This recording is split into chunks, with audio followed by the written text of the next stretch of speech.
So, what are the facts, Alex? Let's set them out.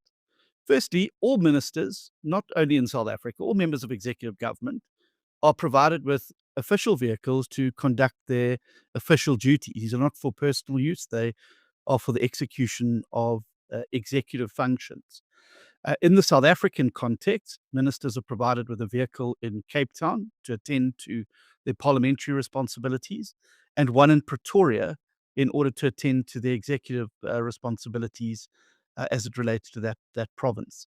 When I assumed office as the Minister of Agriculture, I inherited a Audi A7 in Cape Town that had been purchased in 2019 and long paid off by the Department of Agriculture. It had been used by Toko Didiza in the past. It has 136,000 kilometers on the clock. And of course, I resisted the temptation and urge as new ministers come into office to purchase new vehicles. That has been the standard approach in the past. Instead, I said quite clearly, I'm happy to use the existing vehicle, mindful of the fact that we have to save costs, that the country's economy is not in a good state. And I think it's a good example that we don't purchase any new vehicles. The situation was slightly more complex when it came to the official vehicle for Pretoria, because that vehicle was owned by the Department of Rural Development and Land Reform. And therefore, the Audi A7 that had been used by Minister Didiza there, also purchased in 2019, also with a similar mileage on the clock, had to then be transferred to Minister Nyonso. The department then came to me and said, well, look, we now need to buy you a new vehicle for your use in Pretoria because we've had to give the official vehicle to the Minister of Land Reform and Rural Development. I insisted that there would be no new vehicle purchased. I instead asked them to bring me a schedule of all vehicles currently in the Agriculture Department's fleet. There I found a Toyota Prado that had been purchased in 2019 for former Minister Zotwana, who was the Minister of Agriculture at the time. The car had around 230,000 kilometers on the clock. There was some concern expressed by the department because vehicles are supposed to, by handbook, be swapped out at 150,000 kilometers. I insisted I'm quite happy with the Toyota Prado. At 7 years old, it has high mileage, but I'm mindful of the fact that we need to save costs.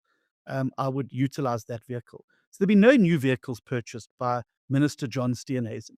Minister John Steenhuisen uses two vehicles that are utilized by former ministers, which are over 7 years old with high mileage and for which no expenditure has been incurred by the department because these vehicles were paid off 7 years ago when they were originally purchased. Now, because these vehicles are not the personal vehicles of the minister, and I want to make it very clear, when I drive myself around for private use, I make use of my 1979 Mercedes-Benz 280 SE S-Class, which I really enjoy driving around, and those who are in Cape Town will be very familiar with that vehicle and my use thereof. If not, I utilize my wife's Land Rover Discovery for transit around. So these vehicles are not private vehicles. They're official vehicles.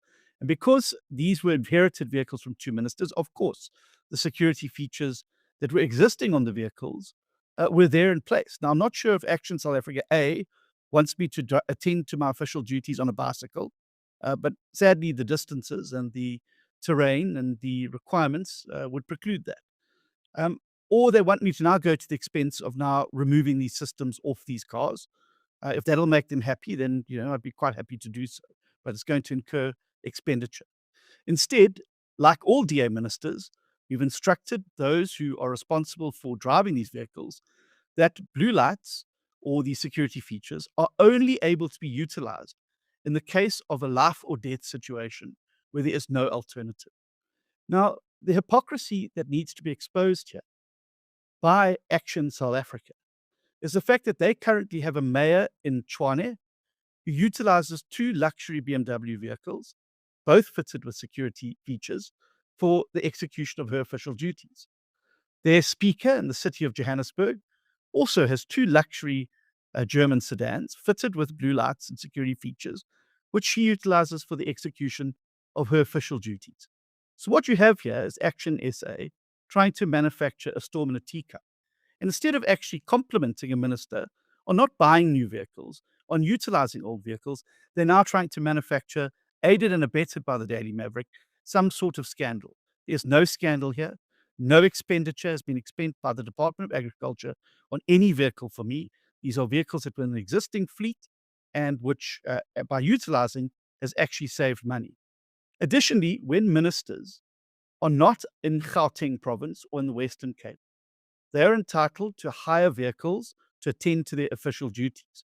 Now, again, I'm not sure how Action SA expects people to execute their official functions if they are not able to utilize vehicles to get to the communities that need to see them.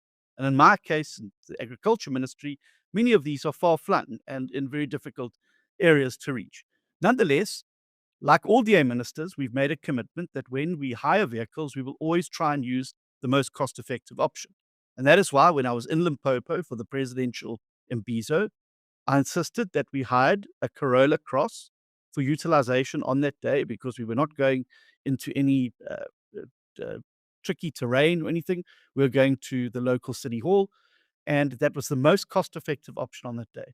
And I'm proud of the fact, Alec, that I and DA ministers have done everything we can to cut costs on offices, on cars, on all of these other expenditures, and to focus the expenditure in our departments instead on service delivery and the like.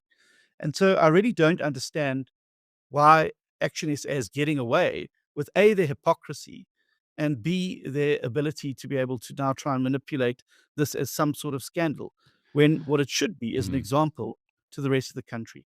I would close on this particular match by saying that had this been nothing more than a puerile political stunt by Action South Africa, why did they not begin their crusade by stripping their executive office bearers of these so-called perks that they want ministers to not have and lead by example? Instead, the mayor of Tshwane and the speaker of the Johannesburg City Council still swan around in their vehicles, in complete juxtaposition to these false protestations now by Action SA. But it has become typical of the playground politics that they've descended into. Of course, nobody has made the obvious dotting of the lines and joining up of those dots is the fact that when Herman Mashaba himself, the leader of Action SA, was the mayor of Johannesburg, he utilized a BMW X5 convoy, which was very clearly kitted out with blue lights in order to ensure his security. This is the standard practice in executives around the world. And I think people should be judged, Alec, not on these allegations, but on the facts. Because in this case, the facts belie the fantasy being spread by Action SA.